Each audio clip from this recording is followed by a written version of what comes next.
So welcome John King to the Berks County Rock and Roll Hall of Fame, one of our members of the Berks County Rock and Roll Hall of Fame. Thank you for being here. And can you tell us a little bit about yourself? When did you start playing music? How long have you been playing? Well, I was told I started singing when I came out. That's a story my mom told me. Came out and sang in key of C, just whatever that is. I'm not perfect pitch, so I wouldn't know. But I started singing in church at a young age, the little kids choir, New Hope Baptist Church. Most of the time I was up there with my mother, because, she was my inspiration singing. So, yeah, so it started there. And then one of my friends came over with this record, oh my God, Led Zeppelin. And we put it on the hi-fi. And my mom come running down the steps, turn that noise off. And we had it blasted up too, so. But that, got me into the hard rock. Okay. But rock and roll, I was there just about from the beginning. I was born in 1952. I have a sister 13 years older than me, so she was right there.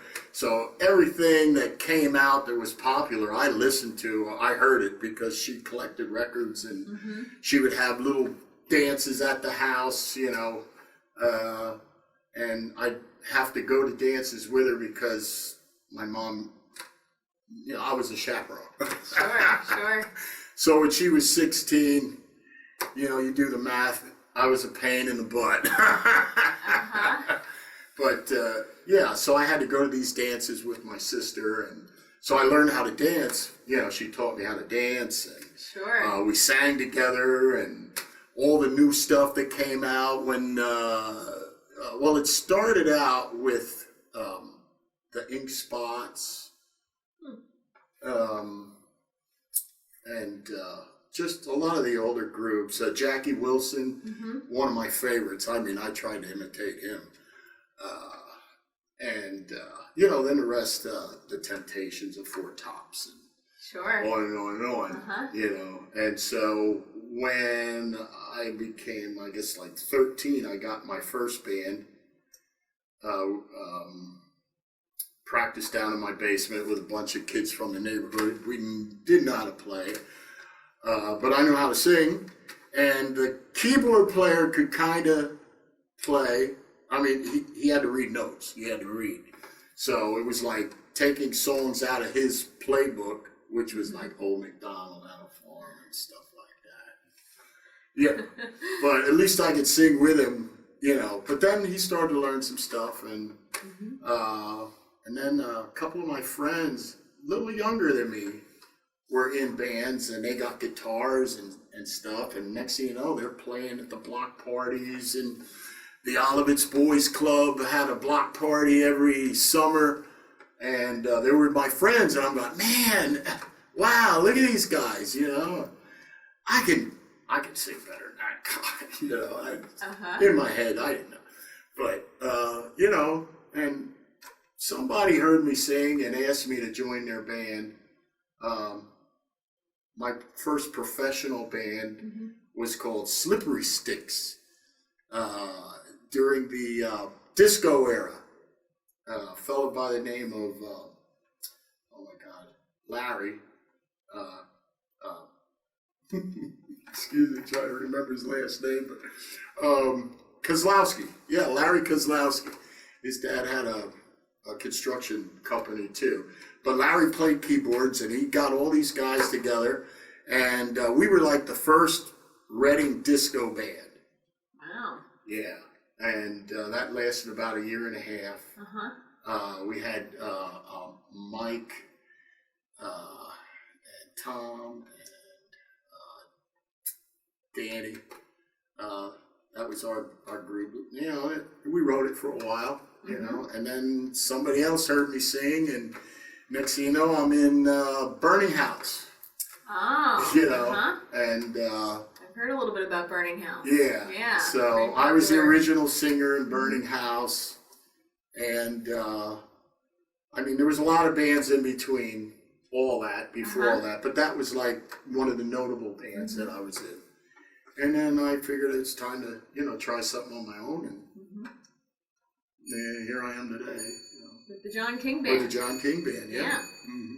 We had bands like, we got inducted with my first original band, Clench. Okay.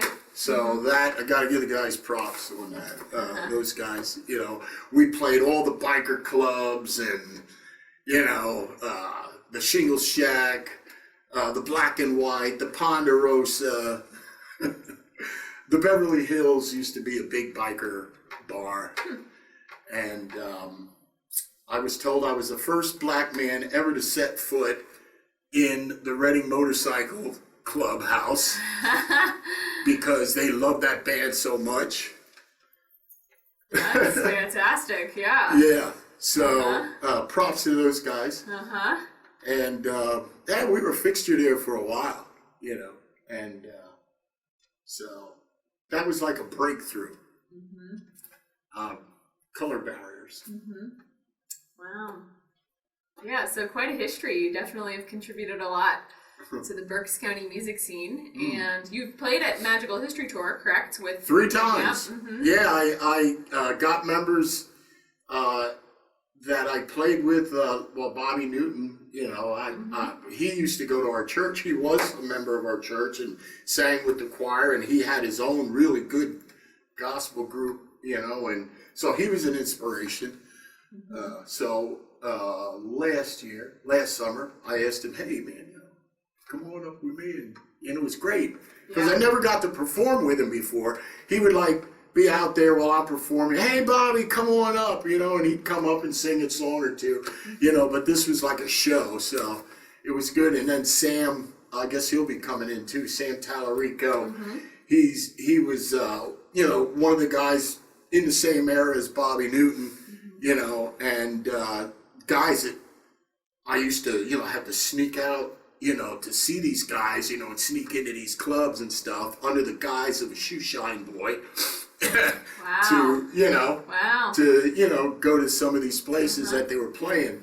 And then, you had Mark Burford in here before me. He lived on Buttonwood Street. And a friend of mine, Dave Capana, who was also with the group this past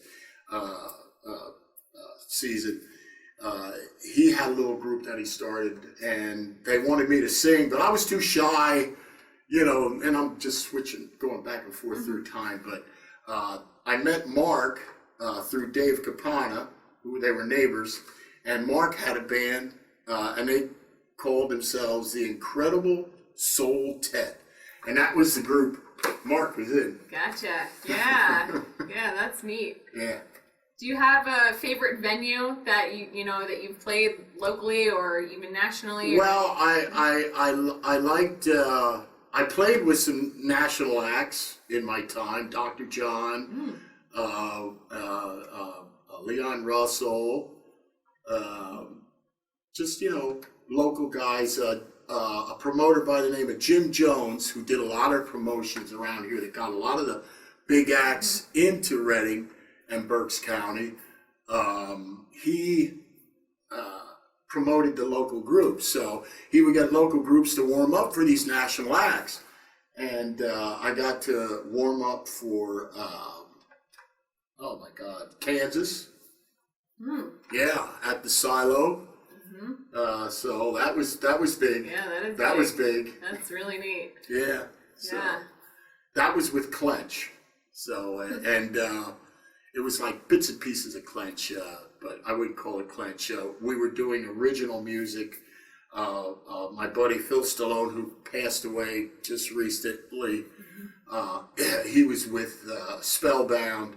I was with that group too, and Phil and I had, we were the original Spellbound too, and we were writing music. Phil and I were writing music, and he talked me into going to Philadelphia to record at Sigma Sound Studio, where Michael Jackson, the Jackson 5, recorded. And David Bowie recorded the Young Americans out of there with Huff and Gamble and that crew. Well, we didn't have them producing us, but we were in that studio, and we did a couple of songs, an album. We came out with an album, and it got released. Y102 heard about us and put us on rotation. Well, our promoter, our manager, sent stuff to them. So we were on regular rotation for about 3 to 4 months. We were on after the, what was the name of that group? They were from out of Philly. God, I can't think of their name. Boy, can we cut? The Hooters, right. They played the little, the Hooters. So we were on after that. All You Zombies. That was the name of their song that came out. And we came on right after that. And our song was Half Crazy. And that was, the lyrics went like, we're looking down the barrel of a loaded gun, trying to stay out of range, but where can we run? Slick sliding moves, too fast to see. Through the eyes of the media, they say we are free. Well, you must be half crazy. And that was the first line, Fantastic. And the song still rings today true, I think. So, Sure does. So, Y102 don't play it anymore. I don't know why, but, it was a good hit. I mean, they called me up and said, stop getting your friends to request this song. We know your friends are doing it. I said, no, and they just, said, well, we're going to take it off, if this keeps up. And I'm like, I'm not doing it. I mean, I'm just a guy from Reading, Sure. Yeah. I can't help it. They want to hear it again. They like the message. They like the song. It had a heavy edge to it. So, is what it is. Do you have any advice for a future musician or somebody that is now, in their younger years and looking to be, break into the music scene? Well, I would say to anybody starting out that wants to be a professional, full-time musician, you got to work harder than anybody else. And you keep yourself busy, stay active, be active in your community, try not to make any enemies. Yeah. And be true to yourself. Yeah, thank you for that. And thank you so much for sharing your history. We just are thrilled to have you here and have you part of the Berks County Rock and Roll Hall of Fame. It's very obvious that you have contributed a whole lot to the culture in Berks County and the music scene in Berks County, and you're a part of the reason that Berks County's music scene is so great and has such a great history. So thank you. Thank you for being here. You're welcome.